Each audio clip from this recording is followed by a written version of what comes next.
The wind screamed through the tall pines as Daniel Mitchell stood in the doorway of his mountain cabin, watching the latest mail-order bride climb into the wagon for the trip back down to the world below. He didn't call out. He didn't ask her to stay. He just stood there, a tired weight in his eyes as the seventh woman left him without a word. 7 brides, 7 disappointments, 7 long weeks of trying to convince someone to stay in a place most people feared. The wagon creaked away, its wheels groaning against the frozen earth. When it vanished around the bend, Daniel shut the heavy door and leaned against it. His rough hands dragged down his face, pushing back his dark hair. At 32, he had carved a life from these Colorado mountains with his own 2 hands. He trapped, hunted, built, repaired, and survived. But the one thing he could not build was a family. Every failed bride proved the same point. No woman wanted this life. No woman wanted him. He had written to the marriage broker in Denver again and again. The man kept promising a better match each time. The next woman, he claimed, would understand hardship. The next woman would stay. Her name was Ruth Gutierrez, a seamstress from the East, 28 years old, practical, strong, and no stranger to hard work. The broker mentioned she was of a sturdier build, as if that made her more suited to mountain living. Daniel didn't care about her size, he just needed someone who wouldn't run. As winter tightened its grip, snow piled high against the cabin walls. Days grew short and bitter. Nights felt longer than whole months. Daniel prepared for the new bride the way he always did. He cleaned, stocked food, and told himself not to expect anything. Hope was a dangerous luxury. 3 weeks passed after the letter arrived. The mountain paths turned to ice. The weather grew sharp and cruel. If Ruth didn't reach him soon, she might not make it at all. When the supply wagon finally fought its way up the mountain one brutal morning, Daniel felt something shift inside him. Not hope, just the awareness that this might be his last chance. He'd been splitting wood when he heard the wagon wheels struggling through the snow. He walked to the edge of his property as the wagon dragged forward like a weary animal. A large figure sat beside the driver, wrapped in thick wool from head to toe. This had to be her. Old Pete, the driver, slowed the horses with a grunt. "Got your bride here, Mitchell," he called out. This was the roughest run yet. The woman climbed down carefully. She moved with steady assurance, not clumsiness or fear. When she turned toward Daniel, he saw dark, thoughtful eyes studying him not with fright, but with calm assessment. "Mr. Mitchell," she said, her voice even and warm. "I am Ruth Gutierrez." Daniel nodded, suddenly unsure of himself. "Welcome to the mountain, ma'am. I've endured worse," she replied. She looked around at the snow-covered pines, the quiet valley, and the cabin he'd built log by log. When Pete left, Ruth didn't watch the wagon go, she didn't chase after it. She simply stood firm in the cold wind, waiting for Daniel to speak. "Come inside," he said. The cabin was warm and solid. Ruth ran her hand along the smooth wooden table. Daniel nodded. "It's good work," she said. Something inside Daniel loosened at her words. Ruth unpacked her things slowly that evening, examining the space that would become her home. The silence of the mountains settled around her, soft and deep. After years of crowded factories and loud machines, the quiet felt like a gift. Daniel cooked venison stew and fresh bread. It was simple but filling. Ruth ate gratefully. "The bread is good," she noted.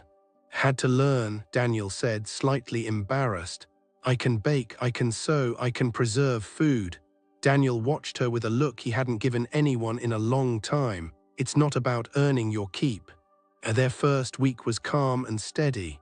Ruth rose early, kept the fire going, mended Daniel's clothes, and organized the pantry with skilled hands. She didn't complain about the cold or the isolation. She asked questions, listened carefully, and learned the rhythms of mountain life faster than any woman before her. When Daniel told her the snow would trap them for weeks come January, Ruth didn't look frightened. "Then we must be prepared," she said simply, the word we stayed with Daniel long after. Ruth settled into the life with an ease that surprised him. She didn't fear the storms. She studied the weather, learned the animal tracks, and listened to the wild sounds of the night like someone learning a new language. Daniel found himself explaining things he'd never shared with anyone. By the third week, they were working side by side, splitting wood in the cold air. She swung the smaller axe with steady strength. "You're taking to this better than I expected," Daniel said. "I've always adapted," Ruth answered. Daniel realized he respected her, and for the first time in years, he felt a quiet shift inside the cabin. Not the lonely quiet, but a different kind, a gentle one, the kind that grows when two people fit the same world. Winter was coming, and the mountain would test her soon. But Daniel Mitchell felt something he hadn't felt in a long time, a small, steady spark of hope. A heavy grey sky pressed down on the mountains when Daniel stepped outside the next morning. Snow was coming. He could smell it in the air and feel it in the wind's cold bite. Ruth stood at the doorway wrapped in a thick shawl, watching him with steady eyes as he brought in the last load of firewood. The first real test would come soon. The mountain never let anyone stay without proving themselves. By noon, the storm had arrived. The wind roared through the pines like a living thing, shaking branches and sending snow flying sideways. Daniel checked the cabin walls again and again, making sure nothing would loosen under the storm's force. Ruth kept the fire strong and steady, her movements calm even as the windows rattled. The storm grew worse as night fell. Snow piled against the windows until the world outside disappeared in a swirling white wall. Daniel moved restlessly, pacing from one corner of the room to the other. Ruth watched him, sewing a leather strap with tense hands. "You're worried," she stated simply. He stopped pacing, surprised she saw through him so easily. Most people never noticed when his mind tightened like this. "The north wall," he admitted. "It settled last spring." Daniel grabbed a lantern and brought her to the corner. A thin draft slipped through a narrow line where two logs had separated. Snowflakes blew inside with every strong gust. Ruth examined it with sharp attention. He brought her strips of worn linen from a storage trunk, and together they pushed the cloth into the gap, packing it tightly. Her hands moved quickly and skillfully. Daniel realized her smaller fingers could reach places his could not. When they finished, Ruth stepped back. Daniel nodded, strangely grateful. He'd been alone so long that sharing a problem felt unfamiliar, almost dangerous. Yet with Ruth beside him, it felt easier. "Thank you," he said. Ruth studied him quietly. "Is this why you wanted a wife?" "Part of it," he admitted. Daniel hesitated. The storm screamed outside, shaking the walls. He stared into the dark window where snow flashed past like white fire. "The quiet," he said finally. "It gets so quiet up here that you forget what your own voice sounds like." Ruth nodded as if she understood every word. "In the city," she said, "you're surrounded by people and still invisible. That noise is worse. This quiet has space in it, space for thought." Daniel looked at her. Ruth didn't speak often, but when she did, her words felt as solid as carved wood. The storm lasted 3 days. Ruth never complained. She cooked meals that stretched their supplies. She mended Daniel's heavy winter coat. She moved around the cabin with a calm purpose that kept fear at bay. By the time the storm broke, Daniel realized something important. She had not cracked. She had not panicked. She had not once spoken of leaving. When the sun returned, the world outside was buried in white. Snow rose nearly to the windows. The trees sparkled as if they held diamonds instead of ice. Ruth stood in the doorway wrapped in her shawl. Her breath rose in white clouds as she looked at the glowing valley. "My goodness," she whispered. Daniel looked at her instead of the mountains. Snow glittered in her dark hair. Her face, usually calm and guarded, was open with wonder. "Yes," he said softly. Days passed. They slipped into a rhythm Daniel had never known with anyone. Ruth woke early and tended the fire. Daniel checked traps. Ruth prepared breakfast and set clothes to dry. Daniel hauled water and repaired tools. Neither needed to speak often. They worked beside each other as if the mountain had shaped them for the same life. One cold evening, Ruth sat by the fire sewing while Daniel worked on a broken trap. Her voice was quiet when she spoke. Daniel froze. He died, she continued. Consumption, we were married 6 months. I learned then that love isn't enough. Daniel stared into the flames. Ruth nodded. You wrote honestly, no promises of easy days, no lies, just truth. Daniel swallowed. Ruth looked up at him, that we work well together. That we don't irritate each other. The words settled in Daniel's chest like something warm and steady. Winter deepened. Temperatures fell so low that water froze solid within minutes. Daniel spent longer hours on the trap lines. Ruth tended the cabin with calm skill. Some nights he returned after dark to find stew waiting on the fire and his gear drying beside it. I know, she answered. Daniel stopped in the middle of the room. No woman had ever said that to him without fear in her voice. The next morning he taught Ruth to read the weather, to recognize animal tracks, to handle the rifle. We are partners, he said. Ruth practiced until she hit every target. She focused hard, her hands did not tremble. Daniel watched her with growing respect. Then one morning she set down the rifle and faced him with quiet strength. He blinked. We live as business partners, sharing work but not life. Is that what you want? Daniel felt heat rise in his face. He looked at the snow-covered ground, at his boots, anywhere but her eyes. I want more, he said finally. Ruth smiled, warm and gentle. Then tell me this. Whatever it takes, Daniel said without hesitation. Ruth stepped closer. Daniel felt the mountain wind pause, felt the world shift quietly around them. Ruth Gutierrez had not come for fantasy, she had come for truth. And truth was something Daniel had in abundance. Their real marriage was beginning. Spring crept slowly into the mountains, melting the deep winter snow and revealing the land beneath bit by bit. For the first time in months, Daniel and Ruth could walk outside without fighting through waist-high drifts. The air still held a sharp bite, but the sun felt warmer on their faces. By now their partnership was steady, natural and sure. They worked side by side each day, moving with a rhythm that came from months of surviving together. But with the snow melting and the future stretching open before them, something deeper began to grow between them. One morning, Ruth walked the edge of the cabin foundation with her hands on her hips, studying it the way she studied everything. We should add another room, she said. Daniel looked up from the wood pile. Yes. A place for sewing and your woodworking. Daniel froze. The word nursery hung in the mountain air like a warm flame. He had dreamed of a family but stopped believing it would ever happen for him. He asked. Ruth nodded, her dark eyes steady. I want a real family, a home built on honesty and work and respect.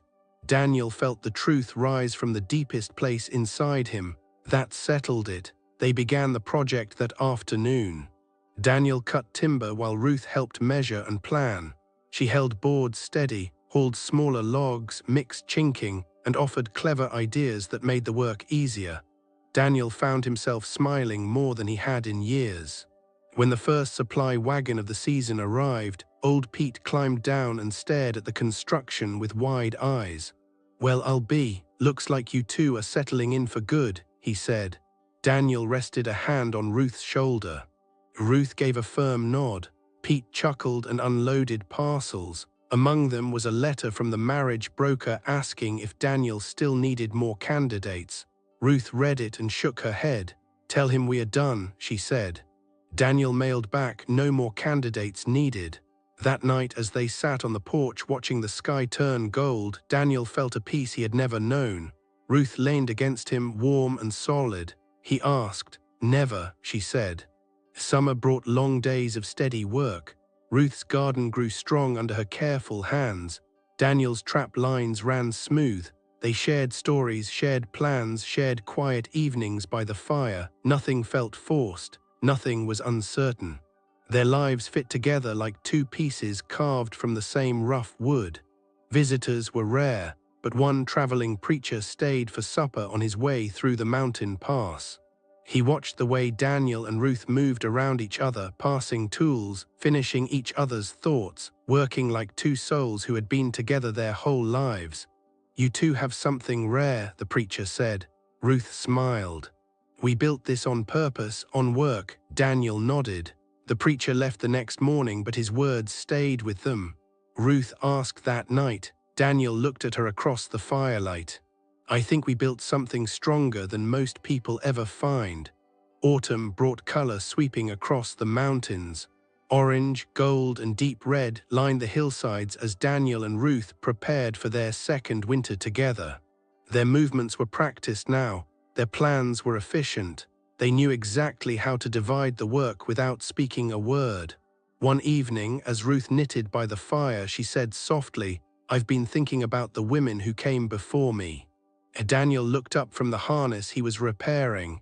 They wanted something that wasn't real. Ruth nodded. "You came looking for truth," Daniel said. Ruth gave him a warm smile. The first snow of the new winter fell softly outside the cabin that night. Daniel watched it gather on the window. The world felt peaceful, steady, strong. When spring returned, the biggest change of all arrived with it. Ruth was expecting their first child. Daniel stood in stunned joy when she told him. The cabin felt brighter. The mountains felt kinder. The world felt full in a way he had never known. He asked her as they stood on the porch one evening watching the sunset color the peaks. "A little," she admitted, "but not about us. We'll raise our child with the values we live by each day. Hard work, honesty, respect." Daniel rested a hand on her shoulder. Through summer, as Ruth's belly grew, Daniel built the extra room they had planned. He carved a cradle by hand. He stocked supplies. He wrote down all the mountain knowledge he wanted to teach his children someday. Old Pete arrived with the supply wagon and laughed with joy when he saw Ruth. "Well now." As the wagon rolled away, Ruth slipped her hand into Daniel's. Daniel looked at the mountains that had shaped him, saved him, and now given him a family. When the first snows of their third winter began to fall, Daniel and Ruth stood together at the cabin window, watching the world turn white again. This time there was no fear in the cold season ahead. Only peace, only excitement, only gratitude. The mountain man who had been abandoned by 7 brides had finally found the one woman who refused to leave, the one who stayed, the one who matched him, the one who built a life beside him with strength, honesty, and love. Together, they would face every winter as a family. If this story of finding strength in the quiet places resonated with you, help us share more tales of resilience by subscribing to the channel, giving this video a like, and passing it along to someone who might need to hear it. Your support builds our community, log by log.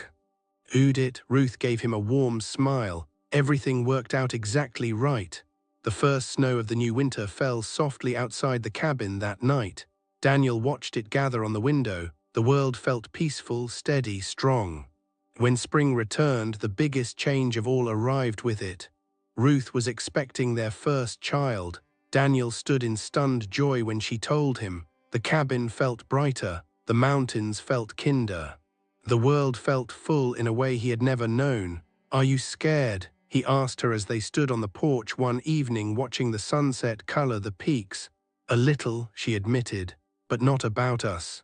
We'll raise our child with the values we live by each day. Hard work, honesty, respect, that's what matters." Daniel rested a hand on her shoulder. "We'll raise them right." Through summer, as Ruth's belly grew, Daniel built the extra room they had planned. He carved a cradle by hand. He stocked supplies. He wrote down all the mountain knowledge he wanted to teach his children someday. Old Pete arrived with the supply wagon and laughed with joy when he saw Ruth. "Well now. Looks like this mountain is finally getting a new generation." As the wagon rolled away, Ruth slipped her hand into Daniel's. "Do you think our child will love this place the way we do?" Daniel looked at the mountains that had shaped him, saved him, and now given him a family. "They will," he said, "because they'll grow up learning its ways, and they'll grow up knowing they were born from a true partnership." When the first snows of their third winter began to fall, Daniel and Ruth stood together at the cabin window, watching the world turn white again. This time there was no fear in the cold season ahead. Only peace, only excitement, only gratitude. The mountain man who had been abandoned by 7 brides had finally found the one woman who refused to leave, the one who stayed, the one who matched him, the one who built a life beside him with strength, honesty, and love. Together, they would face every winter as a family. If this story of finding strength in the quiet places resonated with you, help us share more tales of resilience by subscribing to the channel, giving this video a like, and passing it along to someone who might need to hear it. Your support builds our community, log by log.